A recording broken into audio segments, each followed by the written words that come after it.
بسم الله الرحمن الرحيم الحمد لله رب العالمين والعاقبة للمتقين والصلاة والسلام على سيدنا محمد وآله وصحبه أجمعين. فقد قال الله تعالى في القرآن العظيم: والله خلق كل دابة من ماء. فقد قال رسول الله صلى الله عليه وسلم: وأي مسلم سقى مسلما على ظمأ سقاه الله من رحيق المختوم. அளவற்ற அருளாளனும் நிகரற்ற அன்புடையனுமாகிய அல்லாஹ்வின் திருநாமம் கொண்டு ஆரம்பம் செய்கிறோம். வான் வையம் புகழ் அனைத்தும் ஏக வல்லோனாகிய வல்லோன் அல்லாஹ் தஆலா ஒருவன் மீது மட்டுமே என்றென்றும் குறித்தாகட்டுமா. நபிகள் பெருமானார் ஸல்லல்லாஹு அலைஹி வஸல்லம் அன்னார் மீதும் அன்னாரின் வழிவந்த உத்தம சத்திய சஹாபாக்கள், தாபிஈன்கள், தபஅ தாபிஈன்கள், நாதாக்கள், ஷுஹதாக்கள், அவுலியாக்கள், உலகத்தில் பிறந்த மூமினான முஸ்லிமான ஆண்கள் பெண்கள் அனைவர்கள் மீதும், குறிப்பாக நம் அனைவர்கள் மீதும் அல்லாஹ்வுடைய அன்பும் அருளும் என்றென்றும் குன்றாமல் குறையாமல் நிலவட்டுமாக. ஆமீன். அஸ்ஸலாமு அலைக்கும் வரஹ்மத்துல்லாஹி வபரகாத்துஹு. இந்த வருடம் கோடை காலங்கள் மிகவும் மோசமாக இருக்கிறது. கடந்த ஆண்டுகளை விட, அதாவது 1951ஆம் ஆண்டு அடித்த வெயிலின் தாக்கம் இப்போது இருக்கிறது என்று சொல்கிறார். கடந்த ஆண்டுகள் இவ்வளவு வெயில் கிடையாது. மக்கள் மிகவும் சிரமப்படுகிறார்கள். இரவு நேரத்தில் கூட சூரியன் இருப்பதை போல அவ்வளவு புழுக்கமாக இருக்கிறது. ஏசி போட்டு உறங்குபவர்களுக்கு கூட இரவு நேரங்களிலே ஆழமான உறக்கம் வரவில்லை என்கிறார். கடுமையான வெயிலாக இருக்கிறது. ஊட்டி, கொடைக்கானல் போன்ற இடங்களில் கூட வெயிலின் தாக்கம் அதிகம் இருக்கிறது என்பதாக இந்த வருடம் சொல்லப்படுகிறது. அதனால் வெயில் தாக்கம் அதிகரிக்க அதே நேரத்தில் பகலில் வேலை செய்யக்கூடிய மக்கள், அதுவும் வெயிலில் வேலை செய்யக்கூடிய மக்களுக்கு மிகப்பெரிய ஒரு சவாலாக இருப்பது தண்ணீர் தாகம்.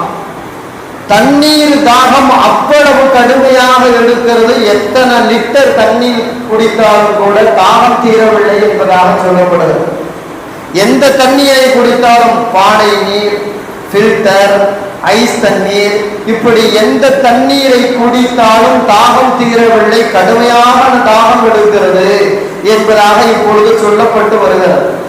தாகம் என்பது ஒரு மனிதனால் தாங்க முடியாத ஒரு வகையான உணர்வு. பொதுவாக பசியை கூட மனிதனால் தாங்க முடியும்.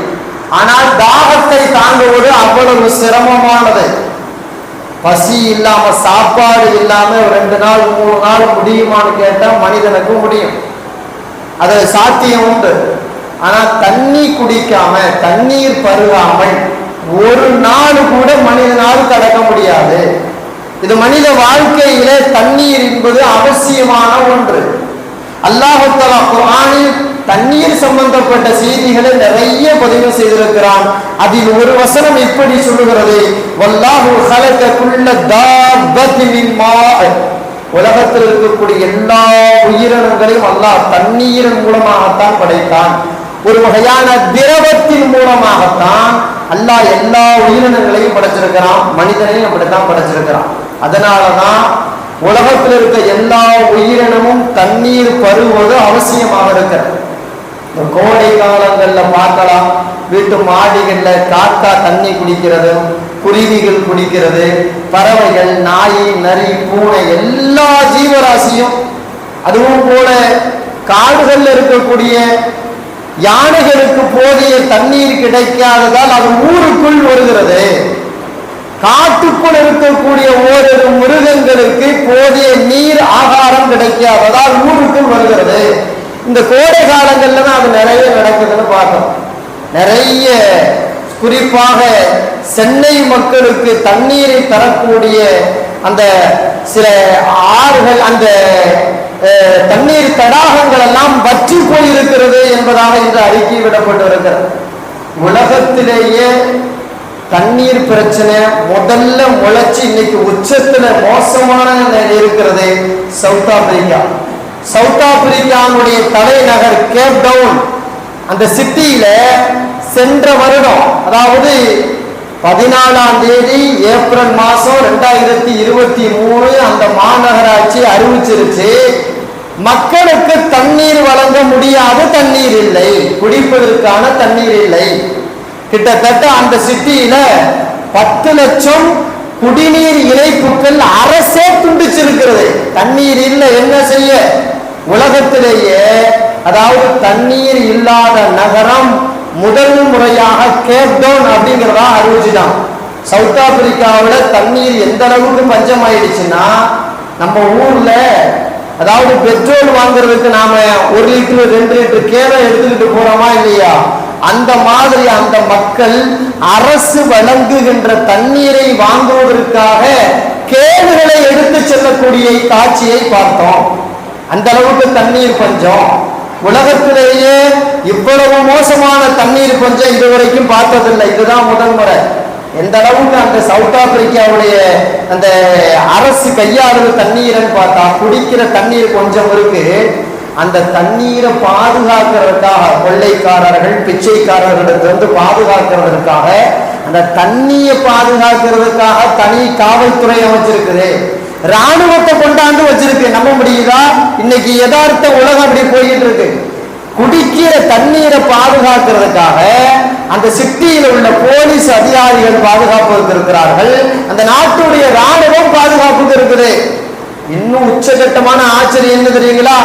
கேப் டவுன்ல குடிக்கிறதுக்கு தடை, குளிக்க கூடாது. காரணம், குடிக்கவே தண்ணீர் இல்லை, அவர் எங்க குடிக்கிறதுக்கு? குளிப்பது அந்த நாட்டுடைய மிகப்பெரிய தண்டனைக்குரிய குற்றமாக பார்க்கப்பட்டிருக்கிறது. இப்ப தண்ணீர் எவ்வளவு அவசியம், அதுவும் குறிப்பாக குடிநீர் எவ்வளவு அவசியம். ஆனா இன்னைக்கு நாம குடிநீரை எந்த கட்டத்துல வச்சிருக்கோம்னு பார்க்கணும். எவ்வளவு வீண்கரையும் செய்யறதுங்களா குடிநீர் விஷயத்துல. காரணம், நம்ம பூமியில கிடைச்சிருது, அதனால நம்ம பூமியில எல்லா இடத்துலயும் கிடைக்கிறாங்க. வட மாநிலங்கள்ல தண்ணீரை எடுத்து வர்றதுக்காக, குடிக்கிற தண்ணீரை எடுத்து வர்றதுக்காக அந்த வீட்டு பெண்கள் பல கிலோமீட்டர் நடந்து போறது எல்லாம் நீங்க பார்க்கலாம். நம்ம நாட்டுல ஏதோ கொஞ்சம் பரவாயில்ல, இந்தியாவிலேயே வட மாநிலங்கள்ல அவ்வளவு மோசமாக இருக்கிறது. ஏன் நம்ம ஊர்ல கூட ராமநாதபுரம் மாவட்டங்கள்ல தண்ணீர் பஞ்சம் தலைவிரிச்சாடுற, குடிக்கிறதுக்கு நல்ல தண்ணீர் கிடைக்கல, கிடைச்சதையெல்லாம் குடிங்கிற மாதிரி போய்கிட்டு இருக்கு. அதனாலதான் இஸ்லாம் சொல்லுகிறது, இந்த குடிநீர் தண்ணீர் விஷயத்துல எவ்வளவு மனுஷன் தாராளமாக நடந்துக்கணும், எவ்வளவு மனுஷன் தாராளமாக நடந்துக்கணும். பெருமானார் ஸல்லல்லாஹு அலைஹி வஸல்லம் சொல்றாங்க, ஒரு தோழர் வந்து கேட்டார், தர்மத்திலேயே நல்லறத்திலேயே உயர்ந்தது என்னன்னு கேட்டார். அப்ப பெருமானார் ஸல்லல்லாஹு அலைஹி வஸல்லம் சொன்னாங்க, அதாவது வசந்த தர்மம் கேட்டா சஃபையுல் மாஉ, தாகித்தவர்களுக்கு தண்ணீர் புகட்டுவது, அதுதான் ரொம்ப முக்கியம், அதுதான் ரொம்ப அவசியம். சாப்பாட்டு தர்மத்தை விட வசந்ததுங்க தண்ணீர் தர்மம். சாப்பிடாம இருந்தெல்லாம் தண்ணீர் குடிக்காம இருக்க முடியாது இல்லையா? அதனாலதான் பாருங்க, நாம எங்க பயணத்துக்கு போனாலும் சாப்பாடை தூக்குறோமோ இல்லையோ, தண்ணீரை தூக்கிக்கிறோமே. 1 லிட்டர் பாட்டில் 2 லிட்டர் பாட்டில் தூக்கிக்கிறோம். சில பேர் வந்து பிளாஸ்க்ல சுடுதண்ணீர் எடுத்துக்கிறாங்க, குழந்தைகளுக்கு சுடுதண்ணீர் எடுத்துக்கிறாங்க. ஏன்னா தண்ணீர் தான் ரொம்ப முக்கியம். அதுவும் நல்ல தண்ணீர் பரவலாக எல்லா இடத்துலையும் கிடைக்குமான்னு கேட்டா அதுவும் கேள்விக்குறிதான். அதனாலதான் நாம இங்கே இருந்து தண்ணீரை எடுத்துக்கிட்டு பயணத்துக்கு அந்த நேரங்கள்ல போறோமா இல்லையா? அதனால தண்ணீருங்கிறது ரொம்ப அவசியமான ஒண்ணு. பெருமானார் ஸல்லல்லாஹு அலைஹி வஸல்லம் மதீனாவுக்கு போன புதுசில மதீனா சிட்டியில, மதீனா நகரத்தை தண்ணீர் பஞ்சம். அப்போ சஅத் இப்னு உபாதா ரலியல்லாஹு வெளியூர் பயணத்துல இருந்தாரு, முடிச்சிட்டு வீட்டுக்கு வர்றாரு. வீட்டுக்கு வரும்போது பார்த்தா தாயார் மௌத்தாயிட்டாங்க, தாயார் இல்லை. அப்போ நேரா ரசூலுல்லாஹி ஸல்லல்லாஹு அலைஹி வஸல்லம் வந்தாங்க. என் தாயார் மீது எனக்கு அளவு கடந்த மரியாதை உண்டு. நான் வெளியூர் பயணத்தில் இருக்கும்போது எங்க அம்மா மவுத்தாயிட்டாங்க. எங்க அம்மாவுடைய மவுத்தான பிறகு அவங்களுக்கு நான் ஏதேனும் நன்மை செஞ்சா எங்க அம்மாவுக்கு போய் சேருமா அப்படின்னு கேட்டான். நான் அப்படின்னு நாங்க ரசூலுல்லாஹி ஸல்லல்லாஹு அலைஹி வஸல்லம், ஆமா, மௌத்தா போனவங்களுக்கு எதையும் நீங்க நன்மை செஞ்சீங்கன்னா உயிரோடு இருக்கிறவங்க அந்த நன்மையை அவங்க அடைஞ்சுக்குவாங்க, ஆமா அப்படின்னா. அப்பதான் கேட்டாங்க, ஐயு சதகத்தி அஃலோலு அப்படின்னா, எங்க அம்மாவுக்கு நான் சதக்கா செய்ய முடிவு பண்ணிட்டேன், எந்த சதக்கா மிக உயர்வான சதக்கான்னு சகஜர்கள் கேட்டாங்க பெருமானார் ஸல்லல்லாஹு அலைஹி வஸல்லம். அப்பதான் பெருமானார் ஸல்லல்லாஹு அலைஹி வஸல்லம் சொன்னாங்க, ஸக்யுல் மாஉ, தண்ணீர் புகட்டுதல் அப்படின்னு சொன்னாங்க. காரணம், அன்னைக்கு தண்ணீர் பஞ்சம், குடி தண்ணீர் கிடைக்க ரொம்ப கஷ்டமா இருந்துச்சு. சகஜர்கள் பெரிய பணக்காரர், மதீனாவிலேயே பணக்காரர்ல அவரும் ஒரு ஆளு. அவர் நினைச்சார்னா ஒரு கிணற நோண்டி தண்ணீரை உண்டாக்கி மக்களுக்கு இலவசமாக விநியோகம் பண்ற அளவுக்கு அவற்ற பொருளாதார பலம் இருந்துச்சு, காசு பணம் இருந்துச்சு. அதனால ரசூலுல்லாஹ் அவரை பார்த்து, நீ தண்ணீர் தர்மம் தான் உயர்ந்த தர்மம்னு சொன்னான். உடனே மதீனாவுல எந்த இடத்துல தண்ணீர் ஊற்று இருக்கும்னு ஆய்வு செஞ்சு அந்த இடத்துல நிறைய காசு பணத்தை செலவழிச்சு தண்ணீர் ஊற்றுக்கான ஒரு கிணற நோண்டினார் சகஜரலிலான். கிணற நோண்டி முடிச்சுட்டு அத அவர் சொல்றாரு, எங்க அம்மாவனுடைய கபரு வாழ்க்கை சிறப்பாக இருக்க எங்க அம்மாவுக்கான தண்ணீர் தடாகம் அப்படின்னு பொது உடைமையா ஆகினார். யாரு வேண்டுமானாலும் இந்த கிணத்துல இருந்து அள்ளி மெத்தி நீங்க தண்ணீரை குடிச்சுக்கலாம், குளிச்சுக்கலாம், வீட்டு தேவைக்கு பயன்படுத்திக்கலாம் அப்படின்னு பொது உடைமையா வக்ஃப் செஞ்சார். அபூ தாவூது, நசாயி இது மாதிரி எல்லா நூல்கள்லையும் இந்த செய்தி பதிவு செய்யப்பட்டிருக்கிறத பார்க்கலாம். அப்ப காசு பணம் உள்ளவங்க தண்ணீர் பஞ்ச நேரத்தில மக்களுக்கு தண்ணீர் கிடைப்பதற்கான வழிவகை செய்ய வேண்டும், அது அவசியம், காலத்தின் கட்டாயம் என்று பெருமானார் ஸல்லல்லாஹு அலைஹி வஸல்லம் சொல்றாங்க. அதே மாதிரி ஒரு கிணறு நோண்டியாச்சு, தண்ணீர் பஞ்சம் இன்னும் முழுமையாக தீரல, இன்னும் மதீனாவுல தண்ணீர் பஞ்சம் இருந்துச்சு. அப்பதான் ரசூலுல்லாஹி ஸல்லல்லாஹு அலைஹி வஸல்லம் சொன்னாங்க, மதீனாவோட ஒரு யூதருடைய கையில ரூமா அப்படின்னு ஒரு கிணறு இருந்துச்சு.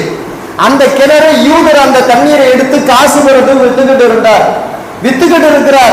பெருமானார் ஸல்லல்லாஹு அலைஹி வஸல்லம் அப்பதான் சொன்னாங்க, அதாவது இந்த ரூமாவை வாங்கி கொடுங்க பொதுமக்களுடைய நன்மைக்காக அப்படிங்கிற மாதிரி பெருமானார் ஸல்லல்லாஹு அலைஹி வஸல்லம் சொன்னாங்க. அன்னைக்கு பெரிய பணக்காரராக இருந்த உஸ்மான் இப்னு அஃபான் ரலியல்லாஹு தஆலா யூதர்கிட்ட போய் காசு கொடுத்து அந்த கிணறை வாங்கி பொதுமக்களுக்கு உடமையாகினார்.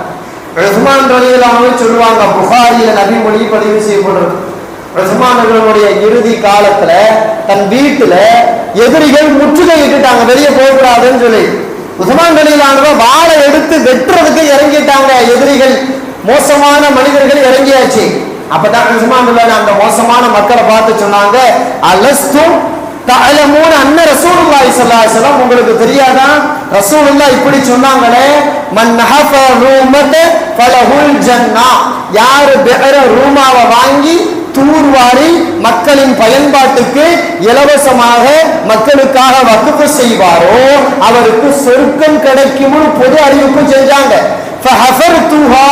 அந்த கிணறை நான் வாங்கினேன், தூர்வாரனே, அதன் பிறகு தண்ணீர் ஊற்று வந்தது, மக்களுக்காக பொது உடைமையாக ஆக்கினேனே, இது உங்களுக்கு தெரியாதா அப்படின்னா என்ன? அதாவது ரூமாவை வாங்கி கொடுப்பவருக்கு சொர்க்கம்னு சொன்னாங்களே, சொர்க்கவாதின்னு சொல்லப்பட்ட என்னையா நீங்க வெட்ட போறீங்க, என்னையா நீங்க கொலை செய்ய போறீங்க அப்படின்னு கேட்ட பிறகு அதில் இருந்த ஓரிரு நல்லவர்கள் விலகி போனார்கள் என்பதாக பார்க்கிறோம். அப்ப காசு பணம் இருக்குதுன்னு கேட்டா, இருக்கும் பொழுது அந்த காசு பணம் உள்ளவங்க கால நேரத்துக்கு தோதுவாக அந்த காசு பணத்தை செலவழிக்கணும்னு பெருமானார் ஸல்லல்லாஹு அலைஹி வஸல்லம் சொல்றான். எந்த காலத்திற்கு என்ன தேவையோ அதை கொண்டு நீ செலவழிச்சிரு. அந்த காசு பணத்தை நீ மூடி மூடி பூட்டி பூட்டி வைக்காத, உனக்காக பிற மக்களின் பயன்பாட்டிற்காக அதை செலவழின்னு சொன்னாங்க. அந்த அடிப்படையில இந்த மாதிரி தண்ணீர் பஞ்சமான நாட்களில, மோசமான வெயில் காலங்களிலே மக்களின் பயன்பாட்டிற்காக தண்ணீருக்காக கொஞ்சம் காசு பணத்தை செலவழிக்கிறது தப்பு இல்லை. அதனாலதான் நம்மளுடைய கடைகள்ல, நம்முடைய கம்பெனிகள்ல, நம்முடைய நிறுவனங்கள்ல பொது இடத்துல கொஞ்சம் பானையில தண்ணீரை ஊற்றி பொதுமக்களுக்காக வைக்கணும். அது நல்ல பழக்கம். வர்றவங்க போறவங்க எல்லாரும் தண்ணி குடிங்கிற மாதிரி. காரணம் என்னன்னு கேட்டா, ஒரு காலத்துல எந்த வீட்டுக்குள்ள போய் அம்மா அவங்க தண்ணி கொடுங்க அப்படின்னு கேட்டாலும் கொஞ்சம் தண்ணீரை கொடுத்தாங்க. சில வீடுகள்ல கிராமங்கள்ல ஒரு காலத்துல தண்ணீர் கேட்டா குழு குழுன்னு இருக்கிற மோரை கொண்டாந்து கொடுப்பாங்க, நீராகரத்தை கொண்டாந்து கொடுப்பாங்க, குழு குழுன்னு குடிச்சிட்டு போங்க அப்படிங்கிற மாதிரி. இன்னைக்கு காசு கொடுத்து தண்ணீரை வாங்குறதுனால சிட்டியில இருந்து கிராமம் வரைக்கும் யார் வீட்டுல போய் கூச்சம் இல்லாம தண்ணி தாங்கன்னு கேட்க முடியல. காரணம், ஒரு கேரு 35 ரூபா 40 ரூபான்னு விற்கிறா இல்லையா? பிசிலரி ஆறுத்த கேனா இருந்தா கிட்டத்தட்ட 70 ரூபா 100 ரூபான்னு போகுது. ஒவ்வொரு தண்ணிக்கு தரத்துக்கு தகுந்தவாறு காசாக்கிட்டான் மனுஷன். மோசமான நிலை, தண்ணியே காசாக்குனதுதான்.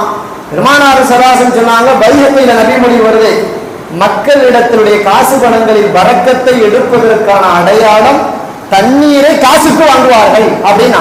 இன்னைக்கு நம்ம காசு பணம் நிறைய சம்பாதிக்கிறாங்க, ஆனா பரக்கத்து இல்லையே. காரணம் என்னன்னு கேட்டா, பொது உடைமையாக இருக்கிற தண்ணீரை மனுஷன் காசாக்க ஆரம்பிச்சுட்டான்.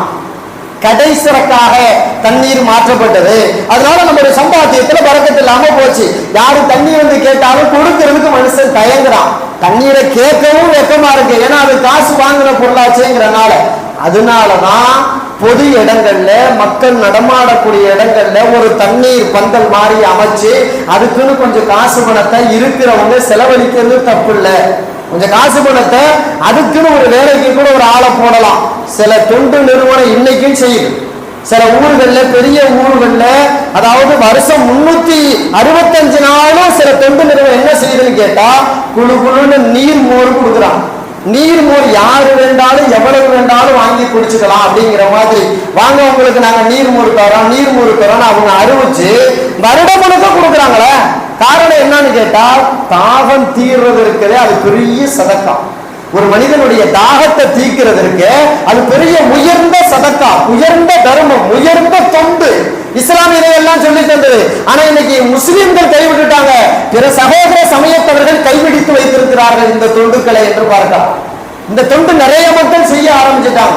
இன்னைக்கு முஸ்லிம்கள் அமைச்ச நீர் பந்தலை விட பிற சகோதர சமயத்தவர்கள் அமைச்ச நீர் பந்தல் நிறைய இருக்குது. ஆனா இதை கத்து கொடுக்கவே இஸ்லாம் தான். ஆனா இந்த முஸ்லிம்களை கைவிட்டுட்டாங்களே, அதுதான் மிகப்பெரிய வருத்தம். பெருமானார் ஸல்லல்லாஹு அலைஹி வஸல்லம் சொன்னார்கள், திருமீதியில இப்படி ஒரு நபிமொழி பதிவு செய்யப்பட்டிருக்கு, ஐயு முஸ்லிமின் சகா முஸ்லிமன், ஒரு முஸ்லிம் பிற முஸ்லிமுக்கு தண்ணீர் புகட்டினால், அதாலமயின் சகாஹுல்லா, தாகத்தின் நேரத்திலே தண்ணீர் புகட்டினால், இலவசமாக தண்ணீர் கொடுத்து அவர் தாகத்தை போக்கினால், சகாஹுல்லா ரஹீக்கில் மஹ்தூம், நாளைக்கு தண்ணீர் புகட்டினாரே, தாகம் தீர்த்தாரே இந்த மனிதருக்கு நாளை மறுமை நாளிலே அர்-ரஹீக்குல் மஹ்தூம் அப்படிங்கிற சொர்க்கத்தில் உயர்தரமான பானத்தை அல்லாஹ் அவர்களுக்கு வழங்குவான். அர்-ரஹீக்குல் மஹ்தூம்னா அதாவது சீல் உடைக்கப்படாத உயர்தரமான போதை இல்லாத மது. அது சொர்க்கத்தில் சில குறிப்பிட்ட சாராருக்கு மட்டும் பருக கொடுக்கப்படும் மது. அது போதை இருக்காது, அது வந்து சீல் உடைக்கப்பட்டிருக்காது.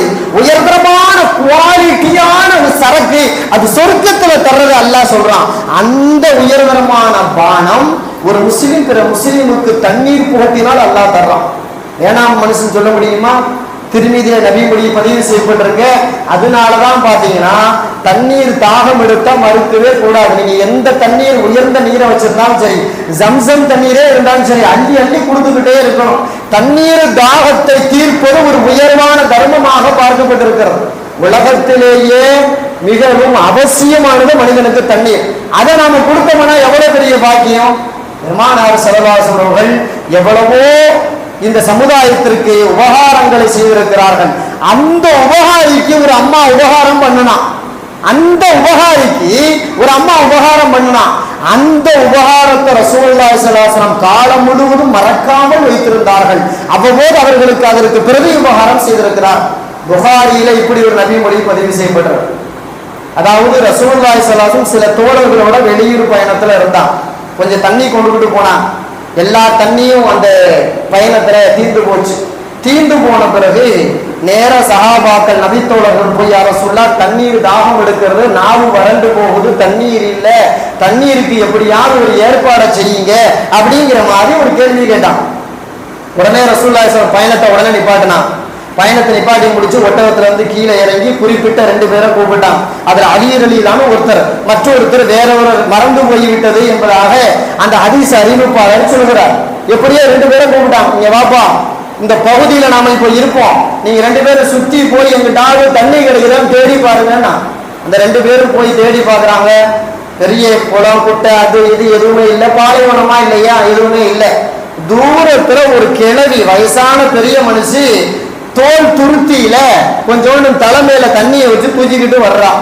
நேரா 2 பேரும் போனான். போயிட்டு ஏமா இந்த தண்ணி எங்க கிடைக்கும்னு கேட்டான். நாங்களே போய் தண்ணி வச்சுக்கிறோமே.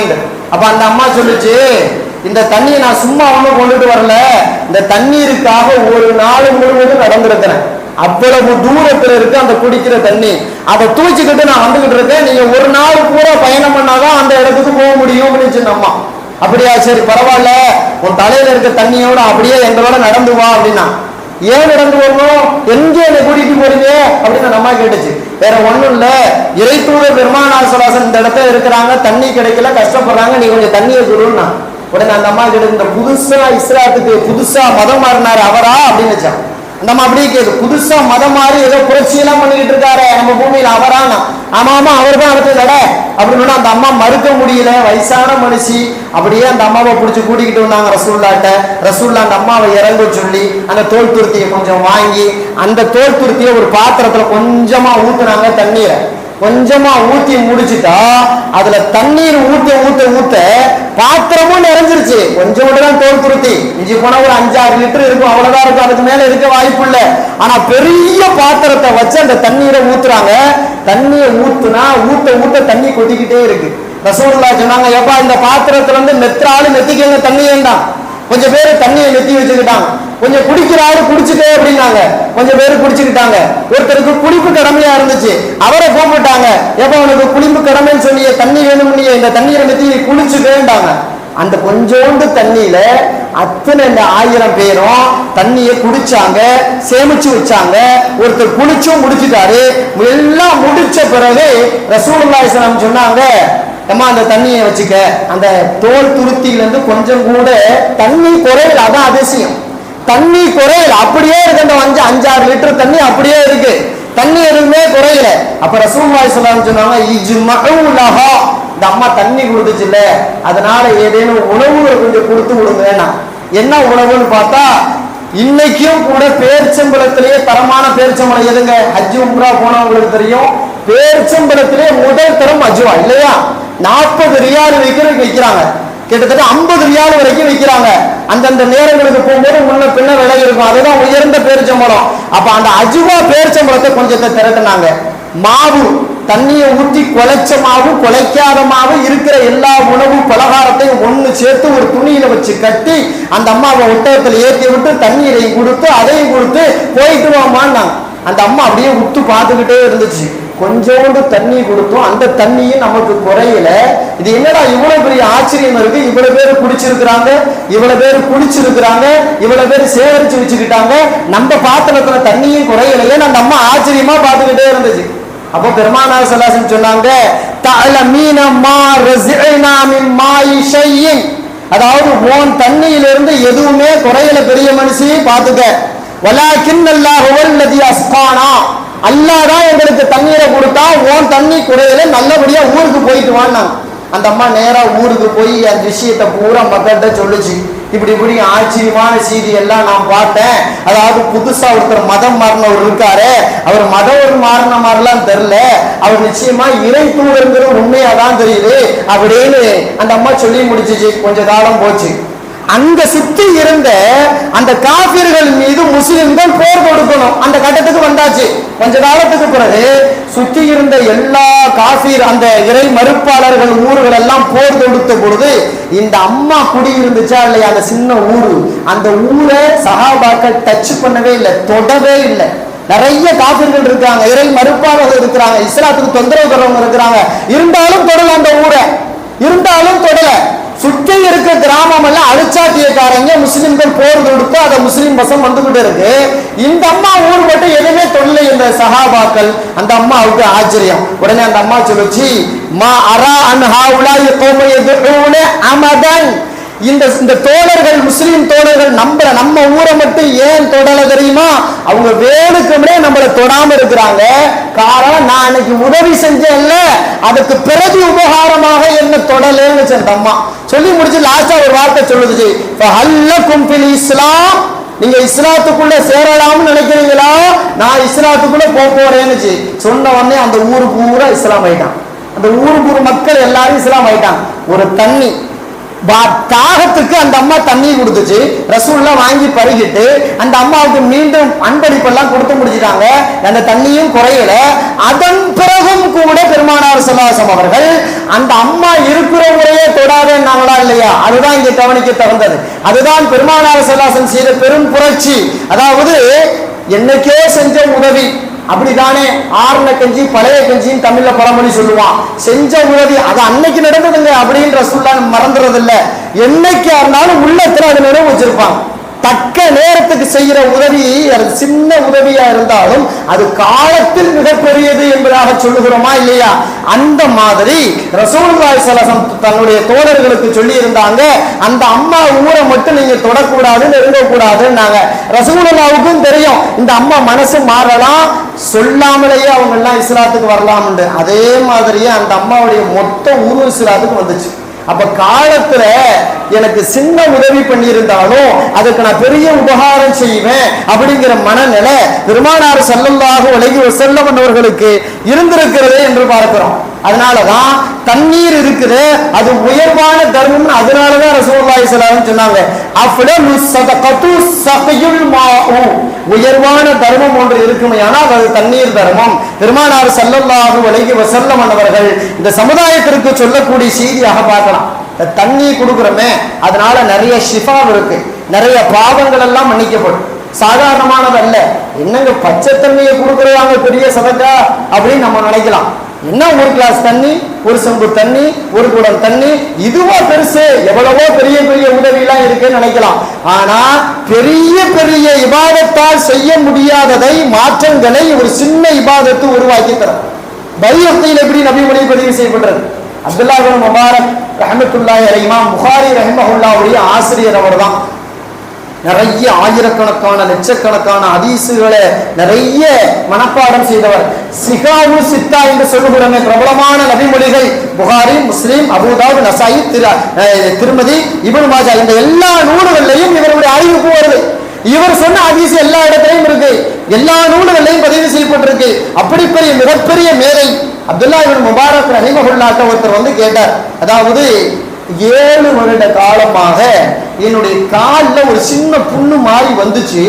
அந்த புண்ணு பெருசாகி பெருசாகி பெருசாகி நான் காலே நடக்க முடியாத அளவுக்கு பெருசா வீங்கி போய் பெரிய புண்ணா பரவி ரொம்ப தொந்தரவு தருது. நான் பார்க்காத வைத்தியம் இல்லை. எவ்வளவோ வைத்தியங்களை பார்த்துட்டேன், எவ்வளவோ மருந்துகளை உட்கொண்டுட்டேன், எதுவும் குணமாக்கலையே. நீங்க ஏதாவது உங்களுக்கு தெரிஞ்ச வைத்தியத்தை சொல்லுங்களேன்னு கேட்டான். உடனே அப்துல்லா இப்னு முபாரக் ரஹிமஹுல்லாஹ் அவரை பார்த்து சொன்னாங்க, இத்ஹப் வஹஃபிர் பிஅரன் ஃபி மகானி யஹ்தாஜுன் நாசு, மக்களுக்கு தேவைப்படக்கூடிய இடத்தில் தண்ணீரை, தாகத்தை போக்கும் விதமாக ஒரு கிணறை நீ நோண்டி வை. ஒரு கிணறை நீ நோண்டு, ஃபீஹி மினல் மா, அதுல தண்ணீர் வரணும். அந்த மாதிரி ஒரு ஆழமான கிணறை நீ நோண்டு. நிறைய வைத்தியம் பார்த்தேன்னு சொல்றியப்பா, அதை விட சிறந்த வைத்தியத்தை நான் உனக்கு சொல்லித்தரேன். உன்ட காசு பணம் இருக்குல்ல, நேரா மக்கள் பயன்பாட்டுக்கு தண்ணீர் ஊற்றெடுக்கக்கூடிய இடத்துல போய் ஒரு கிணறை நோண்டி மக்களுக்கு பயன்பாடு ஊற்றுரு. அப்படி விட்டுட்டேன்னு சொன்னா உனக்கு நீண்ட நாள் இருந்த சுமார் 7 வருட காலங்களாக இருந்த நோய் நீங்க கூடும் அப்படின்னு ஒரு வார்த்தை சொன்னாங்க. அவர் அதே மாதிரி பரிசோதனை பண்ணாரு. நேரம் வீட்டுக்கு போனாரு, இடத்தை தேர்ந்தெடுத்தாரு, ஆளுகளை கூப்பிட்டாரு, கிணற நோண்டினாரு, தண்ணீர் ஊற்றெடுத்தது. அந்த தண்ணீரை பொதுமக்களுக்கு உடமையாக்கினாரு, காசு பணத்துக்கு விற்கல. அங்க இருந்த அவரே சொல்றாரு, கிட்டத்தட்ட எனக்கு குறிப்பிட்ட நாளுகளுக்குள் தீராத நோய் தீர்ந்து போச்சுங்கிறார். தீராத நோயும் முழுமையாக தீர்ந்துச்சு, பழையபடி என் காலு நாள் நல்லாயிடுச்சு அப்படிங்கிறார். நோயை குணமாக்குவதற்கு தாகத்தை தீர்த்தல் மருந்து என்று அப்துல்லா இப்னு முபாரக் ரஹிமஹுல்லாஹ் சொல்றாங்களே. ஹாக்கிம்ல இப்படி ஒரு நபி மொழி பதிவு செய்யப்பட்டிருக்கு. ஹாக்கிம் ரஹிமஹுல்லாஹ் சொல்றாங்க, அத்தருகைப் நூல்கள்ல இமாம் முந்திரி பதிவு செய்திருக்கிறாங்களே, ஹாக்கிம் ரஹிமஹுல்லாவுக்கு முகத்துல ஒரு சின்ன காயம் வந்துச்சு. அந்த காயம் பெருசாகி முகத்தையே அசிங்கமாக்கிடுச்சு. ஒரு சின்ன பரு நோண்டி விட முகத்தையே அசிங்கமாயிடுச்சு. அதன் பிறகு அவங்களுக்கு அல்லாஹ்வுத்தஆலா உள்ளத்துல போட்டா இது எவ்வளவோ மருத்துவம் பண்ணி குணமாகலையே, என்ன பண்ணலாம்? இறுதியா முடிவுக்கு வந்தாங்க. வீட்டு வாசல்ல மக்கள் புழக்கத்தில் இருக்கக்கூடிய பொது இடத்துல அவங்க என்ன பண்ணாங்க, ஒரு நீர் பந்தலை ஏற்பாடு பண்ணாங்க. நீர் பந்தலை ஏற்பாடு பண்ணி வர்றவங்க போறவங்க எல்லாத்துக்கும் தண்ணீரை கொடுக்குற மாதிரி. ஆனா அந்த முகத்துல இருந்த காயம் ஒரு வருடமா இருந்துச்சு. பார்க்காத மருத்துவம் பண்ண குணமாகல. ஒரு வருட காலத்திற்கு வீட்டு அந்த இடத்துல நீர் பந்தல் மாதிரி ஒரு பந்தலை போட்டு மக்களுக்கு தண்ணீர் சப்ளை பண்ண ஆரம்பிச்சாங்க இலவசமாக. அவங்களே சொல்றாங்க, சரியா 7 நாள்ல நோய் முழுசா குணமாயிடுச்சு. 7 நாள். ஒரு வருட காலம் செய்த வைத்தியம் ஒன்றுமில்லாமல் போனது. ஆனால் ஒரே 7 நாட்களுக்குள்ளாக வெறுமனே தாகம் தீர்த்து வைத்ததற்காக அல்லாஹ்வுத்தஆலா நீண்ட நாள் இந்த நோய்களை குணமாக்கியிருக்கிறான். இதுல இருந்து நிறைய மசாயில்களை சொல்லுவாங்க, நிறைய விஷயங்களை தெரிய வேண்டியது என்னன்னு கேட்டா, நீண்ட நாள் நோயா மருந்து மாத்திரை எடுக்கலாம் தப்பு இல்லை.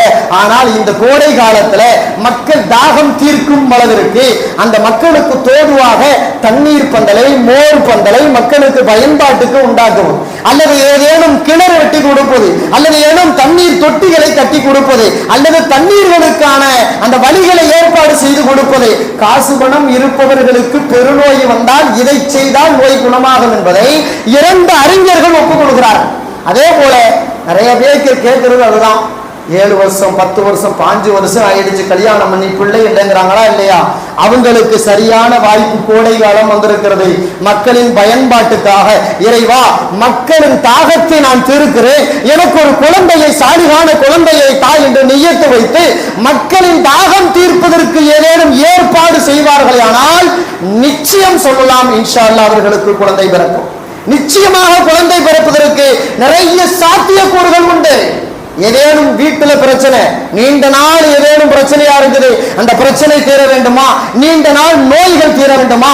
நீண்ட நாட்களுடைய தேவைகள் நிறைவேற வேண்டுமா? இந்த கோடை காலங்களிலே மக்களின் பயன்பாட்டிற்காக அவர்கள் தாகங்களை தீர்க்கும் வண்ணமாக எதையாரும் செஞ்சாலும் போதும். தாகம் தீரணும் மக்களுக்கு பொது உணவை ஆக்கணும். அப்படி செஞ்சா அவர்களுடைய எல்லா நோய்களும் எல்லா தேவைகளும் அல்லாஹ்வுத்தஆலா பூர்த்தியாக்கி நோய்களை ஷிஃபாவாக்கி எல்லாத்தையும் அல்லாஹ்வுத்தஆலா லேசாக்கி தந்துருவானா இல்லையா?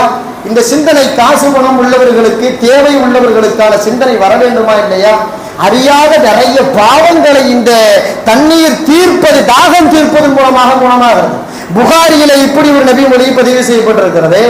பெருமானார் ஸல்லல்லாஹு அலைஹி வஸல்லம் சொல்வார்கள், அதாவது ஒருத்தர் பாலைவனத்து வழியால நடந்து வரும்போது அவருக்கு தாகம். அங்க ஒரு சின்ன கிணறு இருந்துச்சு, உள்ள போனாரு, தண்ணீரை மிந்தி குடிச்சாரு, தாகம் தீர்ந்துருச்சு, வெளியே வர்றார். வெளியே வந்தா ஒரு நாய், இஸ்லாமிய பார்வையில நாய் நஜீஸுங்க, நஜீசு. நாயை தொடக்கூடாது, நாய் நம்ம மேல உரசக்கூடாது, நாய் நம்ம பாத்திரத்துல நாக்கு வைக்க கூடாது, இது எல்லாம் நஜீசு, வேணாம், சீ ஒழுக்குன்னு சொல்லுது இஸ்லாம். அப்படிப்பட்ட 100% நஜீஸான ஒரு பிராணி, உயிர் பிராணி நாய். அந்த நாய் அந்த கிணத்தை சுத்தி வருது. எந்த அளவுன்னு கேட்டா அந்த மண்ணை போய் நக்கிக்கிட்டே இருக்கு. காரணம் தாகம். அதுக்கு இவர் விளங்கிக்கிட்டார். நமக்கு தாகம் எடுக்கிற மாதிரி நாய்க்கும் தாகம் எடுக்கிறத, ஈரம் மண்ணை போய் நக்கிக்கிட்டு இருக்கு அப்படின்னு சொல்லி நேரா மீண்டும் கிணத்துக்குள்ள போய் அவர் காலு ஷூல இருக்கக்கூடிய அந்த மோசாவில கொஞ்சம் தண்ணியை குடிச்சிட்டு வந்து அதுக்கு அப்படியே வாயில வச்சு தண்ணியை ஊட்டுனார். தண்ணியை புகட்ட அந்த நாய் குடிச்சிட்டு போச்சு. பெருமானார் ஸல்லல்லாஹு அலைஹி வஸல்லம் சொல்கிறார்கள், அல்லாஹ்வுத்தஆலா இவருடைய இந்த சின்ன இபாதத்தை பொருந்தி கொண்டான். அதன் மூலம் அவர் வாழ்க்கையில செய்த அனைத்து பாவத்தையும் மன்னித்து விட்டான். எல்லா பாவத்தையும் எல்லாம் மன்னிச்சுட்டான். அப்படின்னா என்ன அர்த்தம்? எல்லா பாவம் மன்னிச்சா அவர் எங்க போவாரு? மௌத்துக்கு பிறகு சொர்க்கம் தானே. ஒரு நாய்க்கு தண்ணி கொடுத்தா கூட அல்லாஹ்வுத்தஆலா பாவத்தை மன்னிக்கிறானா? எவ்வளவு விசேஷமானது தாகத்தை தீர்ப்பது. அதே புகாரில இப்படி ஒரு நபி மொழி வருது, ஒரு விபச்சாரி இதே போல தாகம் தீர்த்தால், ஒரு நாய்க்கு தாகம் தீர்த்ததால் அவன் இதுவரை செய்து வந்த பெரும்பாவத்தை அல்லாஹ் மன்னித்தான் என்பதை பெருமானார் ஸல்லல்லாஹு அலைஹி வஸல்லம் அவர்கள் சொல்கிறார்கள். அப்படின்னா தாகம் தீர்ப்பதின் மூலம் நம்முடைய சிறுபாவங்கள் மட்டுமல்ல பெரும்பாவங்களும் அல்லாஹ் மன்னிக்க கூடும். அதான் இங்க கவனிக்கணும். ரசூலுல்லாஹி ஸல்லல்லாஹு அலைஹி வஸல்லம் சின்னத்துல சொல்றாங்க இல்லையா, இந்த தொழுகா பாவம் மன்னிக்கப்படும், இப்படி ஒளிச்சிஞ்சா பாவம் மன்னிக்கப்படும், இப்படி நோன்பு வச்சா பாவம் மன்னிக்கப்படும், இப்படி சதக்கா பண்ணா பாவம் மன்னிக்கப்படும் அப்படின்னு எங்கெல்லாம் ஹதீஸ் வருதோ அங்கே எல்லாம் அந்த பாவம் மன்னிக்கப்படும் வார்த்தைக்கு என்ன தெரியுங்களா அர்த்தம்? சின்ன பாவம் தான் அர்த்தம், பெரிய பாவம் கிடையாது. பெரிய பாவம் கிடையாது, சிறு பாவங்கள் தான் அர்த்தம். அந்த ஹதீஸனுடைய விரிவுரைகள்ல போய் பாருங்க, சிறுபாவங்கள் குறிப்பிடுவாங்க. ஆனா ரசூலுல்லாஹ் நேரடியாவே சொல்றாங்க விபச்சாரியின் பாவம். அப்ப விபச்சாரம் பெரிய பாவமா இல்லையா? பெரிய பாவம் தானே. விபச்சாரங்கிறது மோசமான பாவம், விபச்சாரங்கிறது நரகத்தில் மோசமான அதாபுக்குரிய செயல்பாடு. விபச்சாரம் என்பது மக்களை இழிவு குணத்தை உண்டாக்கக்கூடியது. அப்படிப்பட்ட பெரும்பாவத்தை கூட ஒரு நீர் புகட்டுதலால் அல்லாஹ் தஆலா மன்னிப்பான் என்றால், அப்ப மக்களுக்கு நீர் புகட்டுறது எவ்வளவு பெரிய பாக்கியம். ஒரு நாய்க்கே நீர் புகட்டுனதுக்கு இவ்வளவு பெரிய பாவங்கள் மன்னிக்கப்படுதுன்னா, அப்ப தாகத்தால் இருக்கக்கூடிய மக்களுக்கு நீர் புகட்டினால், தாகத்தால் வரக்கூடியவர்களுக்கு அள்ளி அள்ளி வானங்களை பருக கொடுப்போமையானால் எவ்வளவு பெரிய பாக்கியம் யோசிக்கணுமா இல்லையா? திரும்பி இதுல இப்படி ஒரு நபிமொழி பதிவு செய்யப்பட்டிருக்கு. அபூ கத்தாதா ரலியல்லாஹு தஆலா ஒளி செய்யறதுக்கு மருமகிட்ட கொஞ்சம் தண்ணி மெத்தி வையுமான்னு கேட்டாங்க. அந்த அம்மா தண்ணி மெத்தி கொடுத்துச்சு. திடீர்னு பார்த்தா ஒரு பூனை நேரா வந்து அந்த பாத்திரத்துல நேசா நக்குது. தண்ணிய நக்கும் போது அந்த பாத்திரத்துல இருக்கிற கொஞ்சம் தண்ணியை சரிஞ்சு பிடிச்சாங்க. அந்த பூனை நக்கிட்டு போட்டுங்கிற மாதிரி இப்படி லேசா சரிஞ்சு பிடிச்சாங்க. சரிஞ்சு பிடிச்ச பொழுது அந்த அம்மாவுக்கு மருமகளுக்கு ஆச்சரியம். ஒளி செய்யத்துக்கு மாமனாருக்கு தண்ணீரை கொடுத்தா இந்த மனுஷன் என்னன்னா ஒளி செய்யாம பூனைக்குள்ள தண்ணியை கொடுத்துக்கிட்டு இருக்காரு அப்படின்னு அந்த அம்மா ஆச்சரியமா பார்த்துச்சு. அப்ப கேட்டாங்க, அஜீபே உனக்கு ரொம்ப ஆச்சரியமா இருக்குதா, இத போய் இவ்வளவு பெரிய பார்வையா பார்த்துக்கிட்டு இருக்கிய அப்படின்னு சொல்லிட்டு தான் அந்த ஹதீஸை சொன்னாங்க. இன்னஹா லைஸத் பின் நஜஸின், இந்த பூனை இருக்க வீட்டுல வளர்க்கிறமே பூனை, இந்த பூனை நஜீஸ் கிடையாது. இந்த பூனை நஜீஸ் கிடையாது. இன்னமா நம்மை சுற்றி சுற்றி வரக்கூடிய இந்த பிராணி, அதனால இது வாய் வச்ச தண்ணீரை ஒளி செய்யலாம், நீ தப்பா நினைக்காத, ஆச்சரியப்படாத, இந்த பிராணிகளுக்கு நாம தானே தண்ணீர் புகட்டணும் அப்படிங்கிறது மாதிரி அபூ கத்தாதா ரலியல்லாஹு அன்ஹு அவர்கள் தன் மருமகளுக்கு பாடம் கற்பித்தார்கள். அதனாலதான் நம்ம வீட்டு வாசலுக்கு முன்னாடி கொஞ்சம் தண்ணியை ஊத்தி வச்சா போற வழியில கொஞ்சம் நாய் நக்கிட்டு போகும், கொஞ்சம் பூனை நக்கிட்டு போகலாம், அல்லது நம்முடைய வீட்டினுடைய மாடியில கொஞ்சம் தண்ணீர் ஊத்தி வைக்கிறது நல்ல பழக்கம். ஏதேனும் குருவிகள் வந்து அதை கொஞ்ச நேரம் தண்ணி குடிச்சிட்டு போகலாம், காகங்கள் வந்து தண்ணி குடிச்சிட்டு போகலாம். இந்த மாதிரி நிறைய நன்மைகள் இருக்கு. வெறுமனே தொழுகையும் நோன்பும் சக்காத்து மட்டும் நன்மை நினைக்கப்படாது. இது போல சின்ன சின்ன அமல்களால் பெண்ணும் பெரிய நன்மைகள் கிடைக்கக்கூடும். குறிப்பா அந்த கோடை கால மாசத்துல, இந்த மாதங்கள்ல கடுமையான தாகம் நமக்கு மட்டும் இல்ல, உலகத்தில் இருக்க எல்லா ஜீவராசிக்கும் தாகம். சில நேரங்களில் இன்டர்நெட் வாயிலாம் நீங்க தட்டி பாருங்க, குருவி தண்ணி குடிக்கிறது, காக்கா தண்ணி குடிக்கிறது, நிறைய விஷயங்களை ஆச்சரியமா பாக்குறோமா இல்லையா? இது ஆச்சரியம் இல்லை, அதுக்கு தாகம் எடுக்குது, அதுக்கு தண்ணீரை தேடி ஓடுது. நாம வசதியா இருக்குது, நாம காசை கொடுத்து வாங்கி குடிச்சுக்கிறோம். அந்த மிருகங்களும் அந்த பறவைகளும் எங்க போய் தண்ணி குடிக்கும்? அப்ப நாம தானே அதுக்கு தண்ணீர் புகட்ட வேண்டிய நிலையில நாம இருக்கிறோம். அதனாலதான் இது எல்லாம் தொண்டு என்று நினைத்து முடிந்தவரை நம் கடைகளில், நம் நிறுவனங்களில் காசு பணம் அப்படின்னு பார்க்காம, ஒரு கேன் தண்ணி 40 ரூபாய் ஆச்சு ஐயோ அப்படின்னு ஒதுக்கி வைக்காம, கடை வச்சிருக்கிறவங்க, கம்பெனி வச்சிருக்கிறவங்க, அல்லது ஏதேனும் வசதி வாய்ப்போடு இருக்கிறவங்க அந்த கடைகள் கம்பெனிகள் முன்னாடி மக்கள் பயன்பாட்டுக்கு கொஞ்சம் தண்ணீரை வச்சு எவ்வளவு வேண்டாலும் குடிங்கிற மாதிரி கொடுக்கிறது, அல்லது ஏதேனும் கூல்ட்ரிங்க்ஸ் எடுத்து கொண்டாந்து குடிக்கிறது, நீர்மூரை கொண்டாந்து கொடுக்கிறது, பறவைகளுக்கும் நாய்களுக்கும் பூனைகளுக்கும் இன்ன பிற மிருகங்களுக்கும் பருகுவதற்கென்று அதற்கென்று சில வசதிகளை செய்து வைப்பது, இதுவெல்லாம் உயர்ந்த தர்மம் என்று இஸ்லாம் போதிக்கிறது. அரபு நாடுகள்ல இன்னைக்கும் பழக்கம் இருக்கு. வீட்டு முற்றத்துல, அங்க இருந்த உங்களுக்கு தெரியும், சில வீடுகள்ல வீட்டு முற்றத்துல சின்ன தொட்டி மாதிரி கட்டி அந்த தொட்டியில தண்ணியை நிரப்பியே வச்சிருப்பாங்க.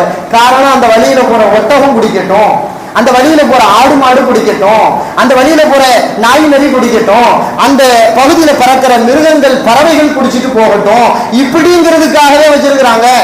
உலகத்திலேயே ரொம்ப சுத்தமான பறவை எது தெரியுங்களா? ரொம்ப சுத்தம்னு உலகத்திலே சொல்லப்படக்கூடியது காகம் தான். உலகத்திலே அதை விட சுத்தமும் கிடையாது. அது வந்து அந்த பறவை கூட்டுக்கு திரும்பும் பொழுது குளிக்காம போவாதுங்க. குளிக்காம பறவை போய் அந்த காக்கா போய் கூட்டுல போய் அடையாது. இன்னைக்கும் பழக்கம் இருக்கு. ஆச்சரியமா, நீங்க வீட்டு முற்றத்துல மாடியில கொஞ்சம் தண்ணியை ஊத்தி வச்சுட்டு சாயந்தரத்துல போய் ஒரு கேமரா வச்சு பார்த்தா தெரியும், அந்த தண்ணிக்குள்ள இறங்கி காக லேசா ஒரு முங்கிட்டு தான் போகும். இப்ப இந்த சூட்டுல அதுக்கு எவ்வளவு தேவை இருக்குமா இல்லையா?